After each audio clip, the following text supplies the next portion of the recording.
का अनावरण करें। मीडिया के साथियों से अनुरोध, प्लीज थोड़ा संयम बनाए रखें।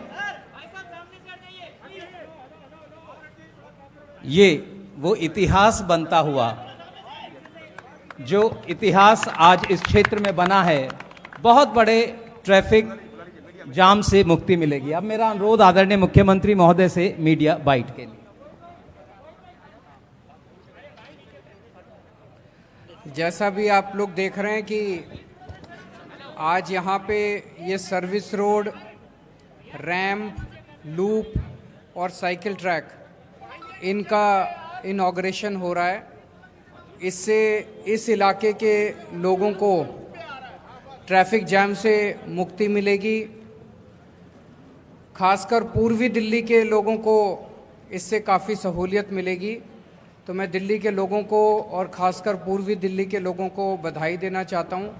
मैं पीडब्ल्यूडी विभाग के इंजीनियर्स को, कॉन्ट्रैक्टर्स को भी बधाई देना चाहता हूं, जिन्होंने ये काम पूरा किया है। जब से आम आदमी पार्टी की सरकार बनी है, पिछले 6-7 साल के अंदर दिल्ली में इंफ्रास्ट्रक्चर के खासकर बहुत सारे प्रोजेक्ट्स हुए हैं और जिस तेजी के साथ पीडब्ल्यूडी काम कर रहा है, समय से कम समय में पीडब्ल्यूडी अपने प्रोजेक्ट्स पूरे कर लेता है। जो एस्टिमेटेड कॉस्ट्स हैं उसमें बचत करता है। डिज़ाइंस इस तरह से बनाए जाते हैं जो कि ज़्यादा टिकाऊ होते हैं और बचत करने वाले होते हैं, क्योंकि अब दिल्ली के अंदर ईमानदार सरकार है। तो पीडब्ल्यूडी बहुत शानदार काम कर रहा है और इंफ्रास्ट्रक्चर को अब नेक्स्ट लेवल पे दिल्ली में ले जाने की पूरी तैयारी चल रही है। अगर आपके कोई क्वेश्चंस हैं तो।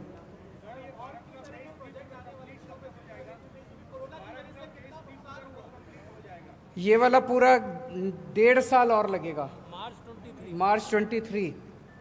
वो जो अभी देखा आप लोगों ने, इन्होंने समझाया, 2 हिस्से हैं जहां पे जमीन नहीं थी, विवाद चल रहा था। अब नवंबर में हमें ज़मीन मिल जाएगी वो वाली। तो नवंबर में ज़मीन मिलने के बाद जब ये शुरू होगा तो 1.5 साल के अंदर पूरा हो जाएगा। किसकी वजह से? कोरोना की वजह से तो सारे कामों में पूरी ज़िंदगी रुक गई थी। आप लोग देख रहे हैं लगभग 1.5 साल सारे प्रोजेक्ट्स एक तरह से 1.5 साल के लिए रुक गए थे। अब जब कोरोना नॉर्मल होने लगा है तो सारी ज़िंदगी फिर से ट्रैक पे आने लगी है। एजुकेशन मिनिस्टर साथ ही खड़े हैं। मैंने कल भी बताया था कि 1 सितंबर से अब स्कूल खोलने की तैयारी है, स्कूल, कॉलेज, कोचिंग इंस्टीट्यूट्स, और उसका प्रॉपर एसओपी हम जारी करेंगे। बस एक ही चीज़ है कि किसी भी बच्चे को स्कूल आने के लिए बाध्य नहीं किया जाएगा, या उसको स्कूल नहीं आने पर अगर वो प्रेफर करता है कि ऑनलाइन क्लास है तो लेगा, तो ऑनलाइन क्लास की सुविधा दी जाएगी।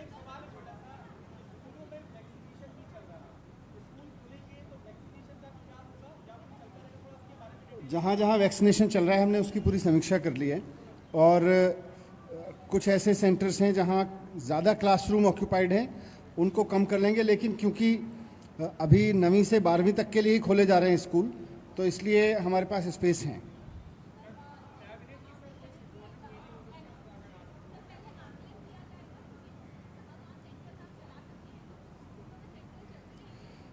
सेंटर भी चलते रहेंगे क्योंकि क्लासरूम काफ़ी हैं और नए भी बन गए हैं, तो क्लास रूम्स की कमी नहीं है हमारे पास।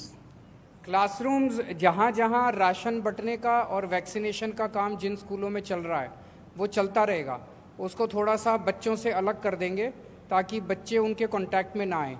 और जैसा अभी मंत्री जी ने बताया कि चूँकि अभी 4 ही क्लासेस खुल रही हैं तो ऐसा कोई स्पेस की प्रॉब्लम नहीं है। जो उन्होंने कहा, जी अभी कैबिनेट की मीटिंग हुई थी और उसमें कई सारे अहम निर्णय लिए गए हैं। एक तो door step delivery of services.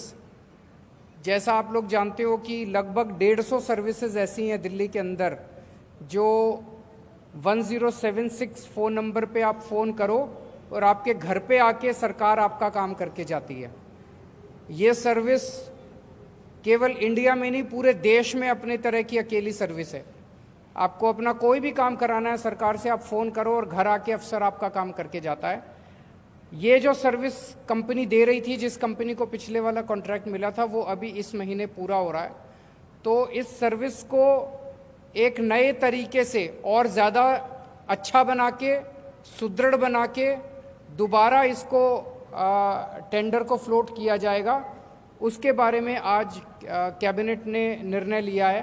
और इसमें कई सारे चेंजेस, जैसे 1076 को टोल फ्री किया जाएगा। पहले पूरी दिल्ली एक ही कंपनी करती थी, अब इसको 2 हिस्सों में बांटा जा रहा है ताकि इनके बीच में एक तरह से कंपटीशन भी रहे। बाई चांस एक कंपनी का काम ठीक नहीं होता तो दूसरी कंपनी को इन्वॉल्व किया जा, तो 2 हिस्सों में इसको इस तरह के कई सारे चेंजेस हैं जो अभी थोड़ी देर में प्रेस रिलीज के जरिए आपको बताए जाएंगे। दूसरा, हेल्थ इंफॉर्मेशन मैनेजमेंट सिस्टम, जो आप लोग जानते हैं कि दिल्ली के सारे अस्पतालों को एक साथ जोड़ा जा रहा है, सबको एक प्लेटफॉर्म पे लाया जा रहा है और एक पोर्टल बनाया जा रहा है जिसके ज़रिए हमें पता रहेगा किस अस्पताल में कितने बेड खाली हैं, किस अस्पताल में कौन सी कितनी दवाई है, सारी स्टाफ पोजीशन, मेडिकल पोजीशन, सारी चीज़ें, बेड कितने, किस अस्पताल में कितने वेंटिलेटर खाली हैं, आपको क्लिक ऑफ द बटन पे पता चल जाएगा। इसके ज़रिए आप डॉक्टरों से, आपको लंबी लंबी लाइनें लगाने की ज़रूरत नहीं पड़ेगी अस्पतालों के अंदर। आप अपने फ़ोन के ऊपर ही डॉक्टर से अपॉइंटमेंट फिक्स कर सकते हैं और तय समय के ऊपर आप अस्पताल जा सकते हैं। तो ये पूरा का पूरा सिस्टम बनाने का आज कॉन्ट्रैक्ट दे दिया गया है। कौन सी कंपनी है? एनईसी को कॉन्ट्रैक्ट दे दिया गया है और 130 करोड़ के लगभग का ये पूरा प्रोजेक्ट है। तो वो पैसा भी सैंक्शन कर दिया गया है और इस कंपनी को अवार्ड भी कर दिया गया है। हाँ, लगभग 7,000 नए बेड्स तैयार किए जा रहे हैं सरकारी हॉस्पिटल्स के अंदर। ये बहुत बड़ा एक तरह से हेल्थ इंफ्रास्ट्रक्चर के अंदर इजाफा है। आज दिल्ली में सरकारी सेक्टर में 10,000 बेड्स हैं। सरकारी अस्पताल जितने भी मिला लो दिल्ली के, लगभग 10,000 दिल्ली सरकार के अस्पतालों में बेड्स हैं। अब 7,000 बेड्स और ऐड किए जा रहे हैं, 6,800 एग्जैक्टली। ये एक तरह से 70% इजाफा है। ये छोटी मोटी बात नहीं है और ये 6 महीने के अंदर बन के तैयार हो जाएंगे। तो एक तरफ अगर कोरोना की वेव आती है तो उसमें मदद मिलेगी, लेकिन अगर कोरोना की वेव नहीं भी आती है तो ये एक तरह से अपने लिए, दिल्ली के लोगों के लिए परमानेंटली 7,000 नए बेड्स तैयार हो जाएंगे। तो ये कुछ मुख्य निर्णय आज कैबिनेट के अंदर लिए गए।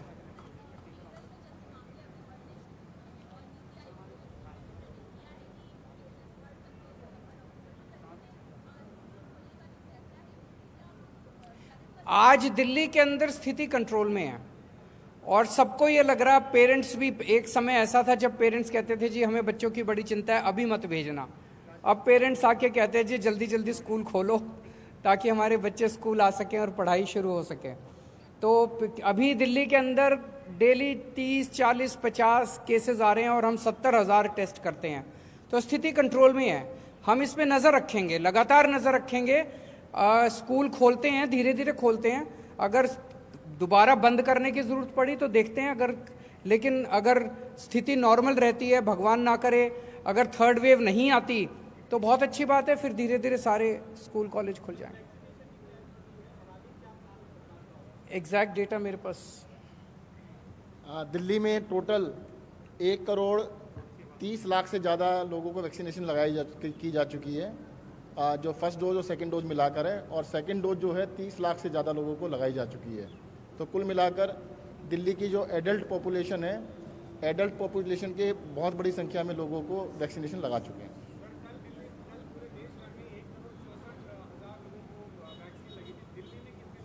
1.5 लाख से ज़्यादा लगी है।